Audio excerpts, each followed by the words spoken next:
By now, if you watch episode 1, you would know the whole situation about Rubi Rose and Lala's past and how they became friends, and their past issue and what happened. Me and Rubi didn't really like each other because she found out that I was messing with him. So that's kind of what made me feel like, oh damn, like this girl really turned into like my best friend. And the rule was, neither of us with him. She would go back and I would tell Rubi every single time. There was one time that we kissed and she just ended up telling me, I've been holding this in for as long as we've been friends. I never really messed with you.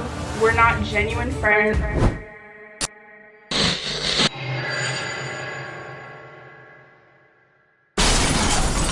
Now today we're going to talk about another issue that happened based on another rapper named Tjay.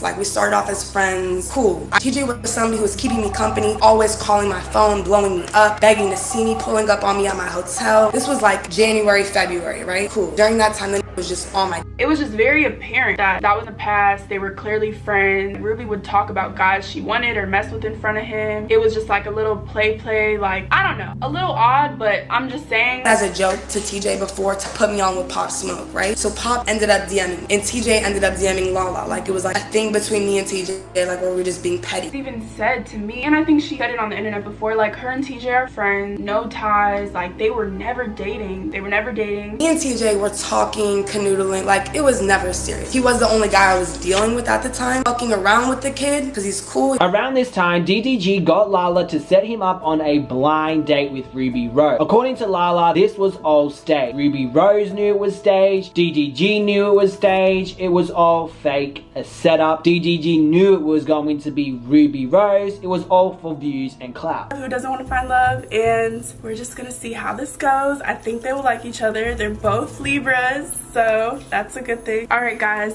so this is my friend. You might know her. Big Rubio in this thing. And yeah, she doesn't know who I'm saying. Okay, so yeah, she doesn't know, he doesn't know. Excited. I'm excited. He might be the one. I don't know.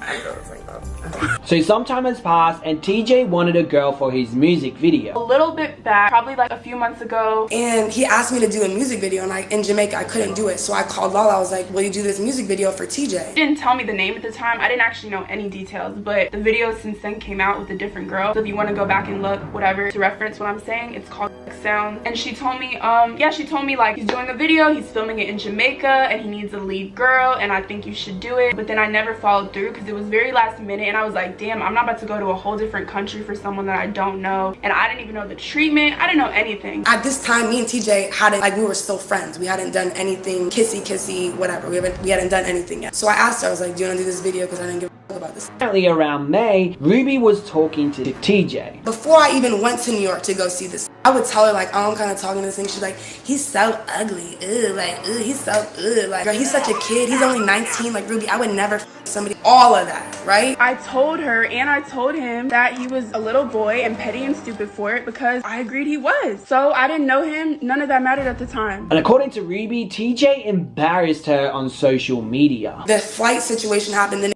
embarrassed me on the internet, made a fool of, like, made me look fucking crazy, right? So it looks like the rapper lil Tjay flew the upcoming artist slash model Rubi Rose out to hang out with him for his birthday, but then refused to pay for her ticket to go back home. She was in her feelings when she went through his phone and she saw he was texting other.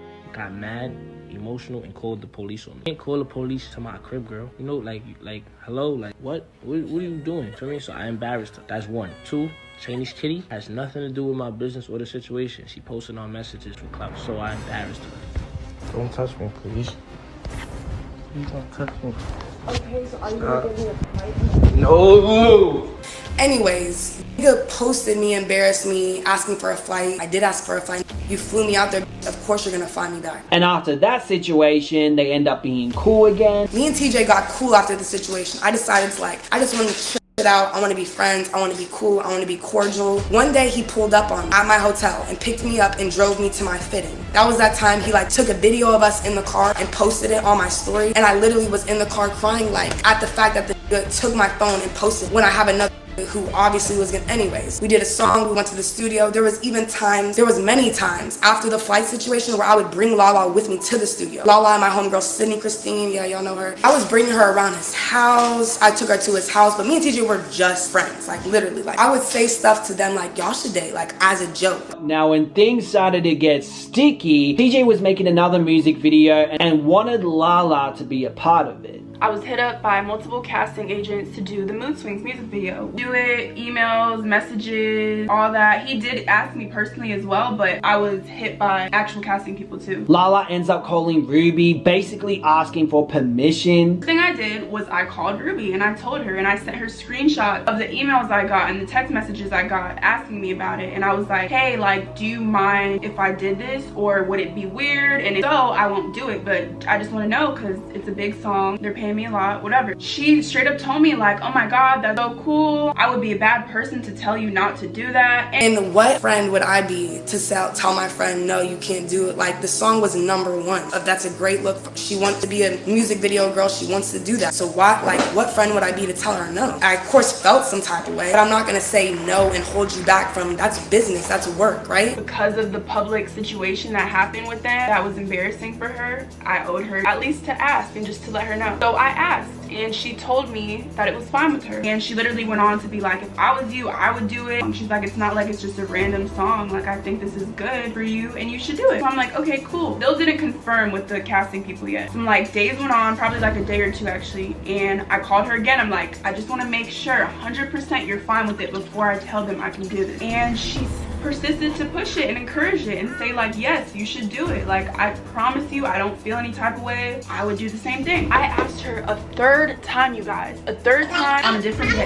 She said the same thing. Still encouraged, still was all happy-go-lucky about it. I should do it. Yeah. So after asking multiple times, I confirmed with them and I didn't see the issue. And she claims that she felt comfortable about the situation even though she asked for permission because TJ and Rubi were friends and cool. The truth is they were still cool after that, and we all three hung out. Like, they were cool. After I asked about the Mood Swing video, I even told her like, if you don't want me to do it, I won't do it. Never spoke up or said otherwise. You know, the video is said and done. I'd call her, I'd tell her about it. Everything is still on my end, under my impression, cool, right? Then she texts me, I think like the next day randomly and just said, love you as a sis because we've been through a lot, but not gonna lie, I can't fuck with you. And I said, I can't say I didn't see this coming, but I just wish you could at least be honest with me about how you feel when I asked. I was probably being selfish, so I'm sorry if I hurt you along the way. So she went to New York with her homegirl Taylor Morgan. But things took a huge turn when TJ and Lala took this photo and TJ posted it on social media.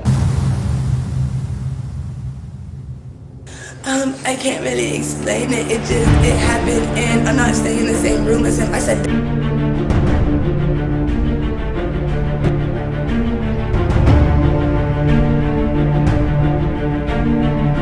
I think y'all mamas was doing that freak meets back in the day. Of course, guys are gonna lie to you and tell you that they're single and you're the only one. And cool, how are we not genuine friends, but you were living with her? It kills her that guys treat me differently than her. That kills her. Like, this girl is a weirdo. If your drama isn't so big, bitch.